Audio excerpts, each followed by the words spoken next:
नमस्कार, मैं हूं भीमसेन धवल और आप देख रहे हैं स्किज़ोइक हिस्ट्री। 14 अप्रैल 1912 रात के 11:40 नॉर्थ अटलांटिक ओशन की बर्फीली लहरों के बीच दुनिया का सबसे प्रसिद्ध जहाज आरएमएस टाइटैनिक अपनी पहली यात्रा पर आगे बढ़ रहा था। उसके भीतर लगभग 2224 यात्री और क्रू मेंबर सवार थे। किसी को भी अंदाजा नहीं था कि अगले कुछ ही घंटों में इतिहास की सबसे दर्दनाक समुद्री त्रासदियों में से एक घटने वाली है। सिर्फ लगभग 2.5 घंटे बाद ये विशाल जहाज समुद्र की गहराइयों में समा जाएगा और लगभग 1500 से अधिक लोगों की जान चली जाएगी। लेकिन सवाल है, ऐसा हुआ क्यों? क्या ये केवल एक आइसबर्ग से हुई टक्कर थी या इसके पीछे कई ऐसी गलतियां समय रहते टाला जा सकता था? जहाज को रास्ते में कई बार बर्फ की चेतावनियां मिल चुकी थीं, फिर भी उसकी गति कम नहीं की गई और फिर अंधेरी रात में एक विशाल आइसबर्ग सामने आया। कुछ ही सेकंड में हुई एक टक्कर ने। तो आइए मैं समय की यात्रा करके आपको उसी रात 14 अप्रैल 1912 रात 11:40 बजे ले चलता हूँ। लग्जरी शिप कुछ ही घंटों में एक विशाल समुद्री कब्रगाह बन गया और इस विनाश के बीच हम देखेंगे डर, साहस, त्याग, मानवता और उन लोगों की सच्ची कहानियां जिन्होंने इतिहास में अमर स्थान बना लिया। तो चलिए शुरू करते हैं टाइटैनिक की पूरी कहानी। रात के 11:40 टाइटैनिक के लुकआउट फ्रेडरिक फ्लीट ने अचानक क्षितिज पर एक विशाल परछाई देखी। कुछ ही क्षणों में उसे समझ आ गया कि वो एक आइसबर्ग। उन्होंने तुरंत घंटी बजाई और ब्रिज पर संदेश भेजा, iceberg right ahead! Iceberg right ahead! Bridge पर मौजूद फर्स्ट ऑफिसर विलियम मर्डॉक ने बिना एक पल गंवाए आदेश दिया, हार्ड स्टारबोर्ड! उस समय प्रचलित नौसैनिक कमांड के अनुसार इस आदेश का उद्देश्य जहाज के अगले हिस्से को बाईं ओर मोड़ना था। साथ ही इंजन को फुल एस्टर्न यानी पूरी शक्ति से पीछे चलाने का आदेश भी दिया गया। लेकिन अब बहुत देर हो चुकी थी। टाइटैनिक लगभग 22 दशाफ नॉट्स की तेज गति से आगे बढ़ रहा था। इतने विशाल जहाज को कुछ ही सेकंड में रोकना या उसकी दिशा पूरी तरह बदलना लगभग असंभव था। और फिर आइसबर्ग जहाज के दाहिने हिस्से से टकरा गया। ये कोई जोरदार धमाका नहीं था। अधिकांश यात्रियों को केवल हल्का सा कंपन महसूस हुआ। कई लोगों ने तो इसे बिल्कुल भी गंभीर नहीं समझा और अपने कैबिनों में सोते रहे। लेकिन असली तबाही जहाज के भीतर शुरू हो चुकी थी। आइसबर्ग ने टाइटैनिक के बाहरी हल को कई स्थानों पर फाड़ दिया, जिससे उसके 6 वाटरटाइट कंपार्टमेंट्स में तेजी से समुद्र का पानी भरने लगा। यही वो क्षण था जिसने टाइटैनिक की किस्मत तय कर दी। जिस पानी को रोकने के लिए ये जहाज बनाया गया था, वही पानी अब धीरे धीरे उसे समुद्र की गहराइयों की ओर ले जाने लगा।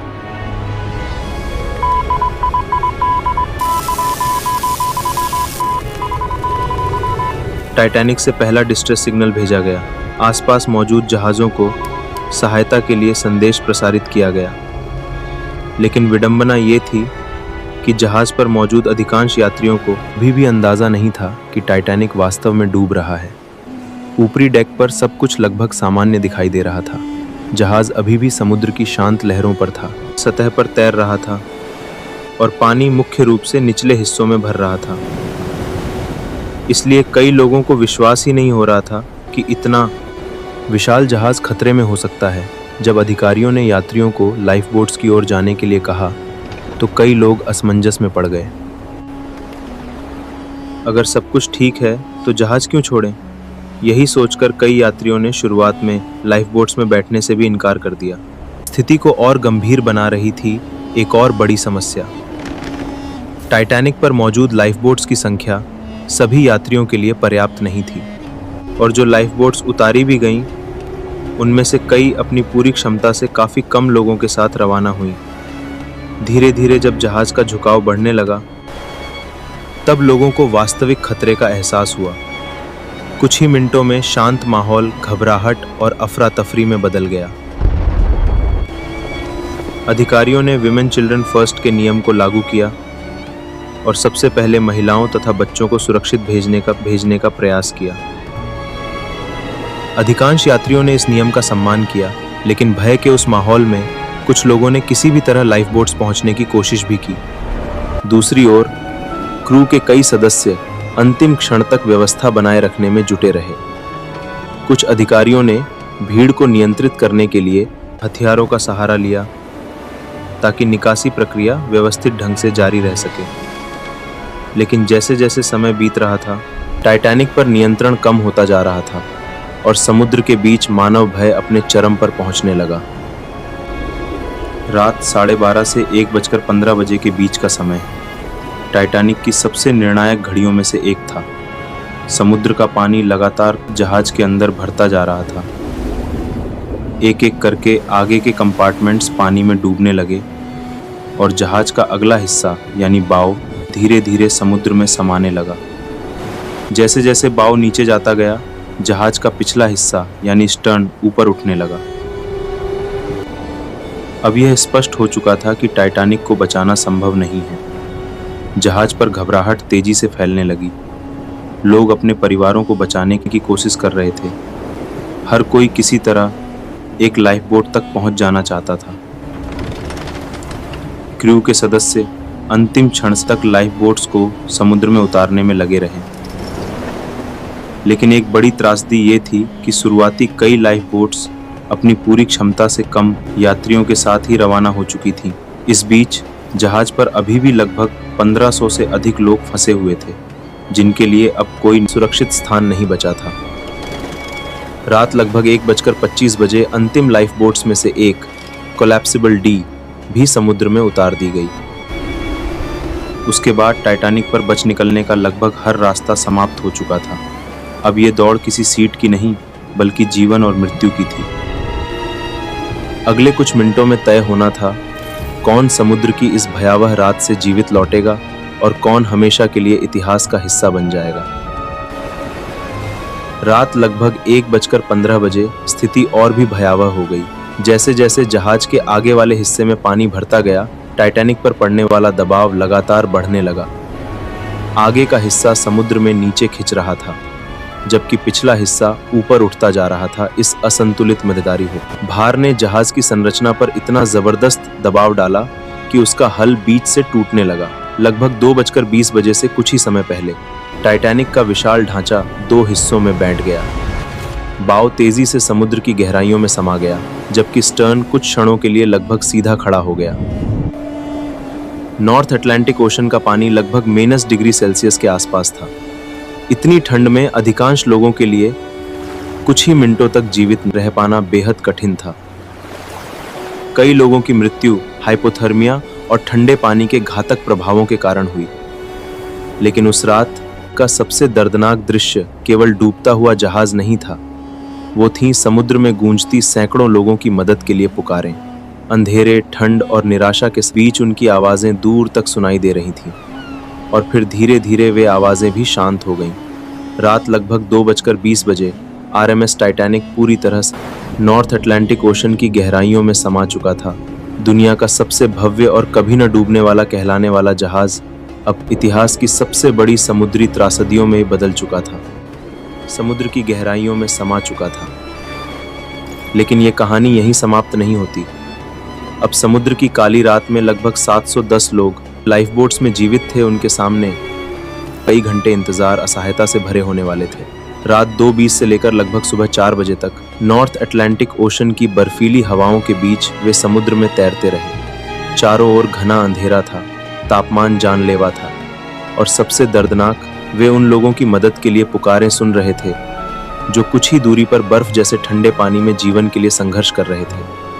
हर तरफ से आवाज़ें आ रही थीं, लेकिन अधिकांश लाइफ बोट्स वापस नहीं लौटी। इसका कारण केवल दूरी नहीं था। कई लाइफ बोट्स अपनी पूरी क्षमता से कम यात्रियों के साथ समुद्र में उतारी गई थीं। कुछ में लगभग 40 लोग थे, जबकि वे 65 या उससे अधिक लोगों को ले जा सकती थीं। सवाल उठता है, क्या उन खाली सीटों पर और लोगों को बचाया जा सकता था? सैद्धांतिक रूप से हाँ, लेकिन उस समय लाइफ बोट्स में बैठे लोगों और क्रू को डर था कि यदि बड़ी संख्या में लोग एक साथ नाव की ओर बढ़ें तो नाव पलट सकती है और उसमें बैठे सभी लोग भी अपनी जान गंवा सकते हैं। यही वो क्षण था जहां जीवित रहने की स्वाभाविक प्रवृत्ति और दूसरों की सहायता करने का नैतिक दायित्व आमने सामने खड़े थे। दुर्घटना नहीं थी, ये मानव भय और कठिन परिस्थितियों में लिए गए फैसलों की सबसे गहरी परीक्षा भी थी। सुबह लगभग 4 बजे नॉर्थ अटलांटिक ओशन की वो भयावह रात अब समाप्त होने लगी थी। आरएमएस टाइटैनिक समुद्र की गहराइयों में समा चुका था। लगभग 1500 से अधिक लोग अपनी जान गंवा चुके थे, जबकि लगभग 710 जीवित बचे लोग लाइफ बोट्स में ठंड, थकान और सदमे की स्थिति में समुद्र में तैर रहे थे। तभी क्षितिज पर एक रोशनी दिखाई दी। वो था आरएमएस कारपाथिया, वो रेस्क्यू शिप जिसने टाइटैनिक का डिस्ट्रेस सिग्नल मिलते ही अपनी पूरी क्षमता से उसकी ओर यात्रा शुरू कर दी थी। कारपेथिया ने अपनी सामान्य गति से भी तेज गति से चलना शुरू किया, चलने का जोखिम उठाया ताकि जितनी जल्दी हो सके दुर्घटना स्थल तक पहुंचा जा सके। जब वह अंततः लाइफ बोट्स के पास पहुंचा तो निराशा के बीच पहली बार उम्मीद की किरण दिखाई दी। ये सुनते ही कई बचे हुए यात्रियों की आंखों में राहत के आंसू आ गए, लेकिन उस राहत के साथ एक गहरा दर्द भी जुड़ा हुआ था। अब सबको एहसास हो चुका था कि जिन लोगों की आवाजें कुछ घंटे पहले समुद्र में गूंज रही थीं, वे अब कभी वापस नहीं आएंगे। जो लोग बच गए थे उनकी जान तो बच गई, लेकिन उस रात की यादें, बर्फीले समुद्र की चीखें और अपनों को खोने का दर्द उनके साथ है।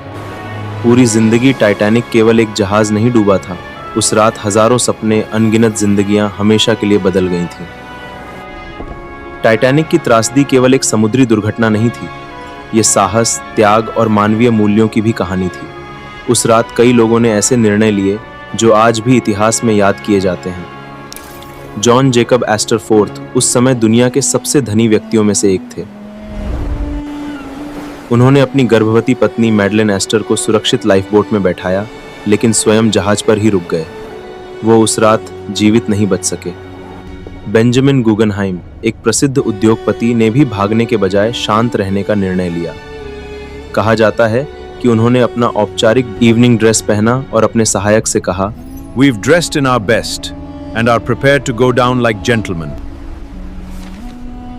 चाहे इस कथन के शब्दों को लेकर, लेकिन यह घटना आज भी टाइटैनिक की सबसे प्रसिद्ध कहानियों में गिनी जाती है।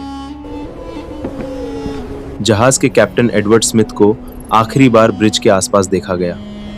उन्होंने अंत तक अपना कर्तव्य निभाया और जहाज के साथ ही समुद्र में समा गए।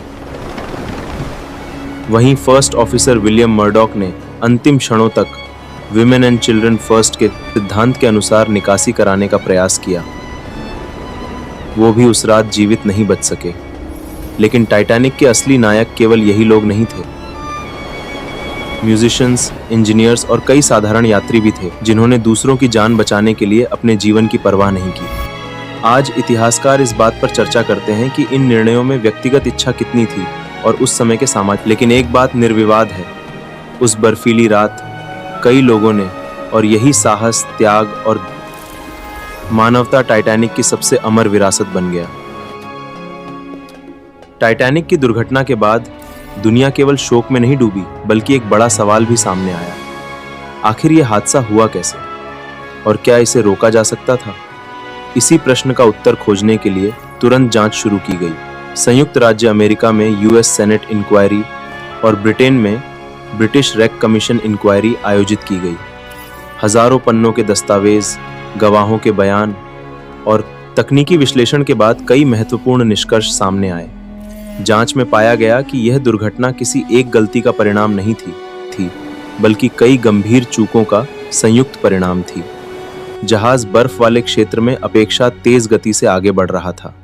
रास्ते में मिली कई आइस वार्निंग्स को पर्याप्त गंभीरता से नहीं लिया गया। टाइटैनिक पर मौजूद लाइफ बोट्स सभी यात्रियों और क्रू के लिए पर्याप्त नहीं थीं, और निकासी के दौरान भी कई नावें अपनी पूरी क्षमता से कम लोगों के साथ रवाना हुईं। इसके अलावा उस समय सभी जहाज़ों पर 24 घंटे से रेडियो वॉच अनिवार्य नहीं थी। इसी कारण कुछ महत्वपूर्ण संदेश समय पर प्राप्त नहीं हो सके। लेकिन इस त्रासदी से दुनिया ने एक बहुत बड़ा सबक सीखा। टाइटैनिक के बाद अंतर्राष्ट्रीय समुद्री सुरक्षा नियमों में व्यापक बदलाव किए गए। अब हर यात्री और क्रू मेंबर के लिए पर्याप्त लाइफ बोट्स रखना अनिवार्य कर दिया गया। जहाज़ों पर 24 रेडियो वॉच लागू की गई ताकि आपातकालीन संदेश कभी न छूटें। और जहां आइसबर्ग का खतरा हो, वहां जहाजों को सुरक्षित गति से चलाने के लिए कड़े नियम बनाए गए, यानी टाइटैनिक ने लाखों लोगों का दिल तोड़ा, लेकिन उसी त्रासदी ने समुद्री सुरक्षा को हमेशा के लिए बदल दिया। उस रात खोई गई अनगिनत जिंदगियों ने आने वाली पीढ़ियों के यात्रियों की, लेकिन ये कहानी यहीं खत्म नहीं होती।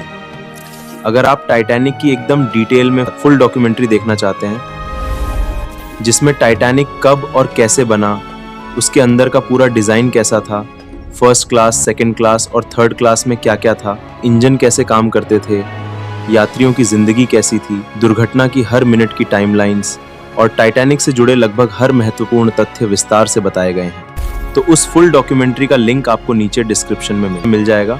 डिस्क्रिप्शन में दिए गए लिंक पर क्लिक करके आप पूरी डॉक्यूमेंट्री देख सकते हैं।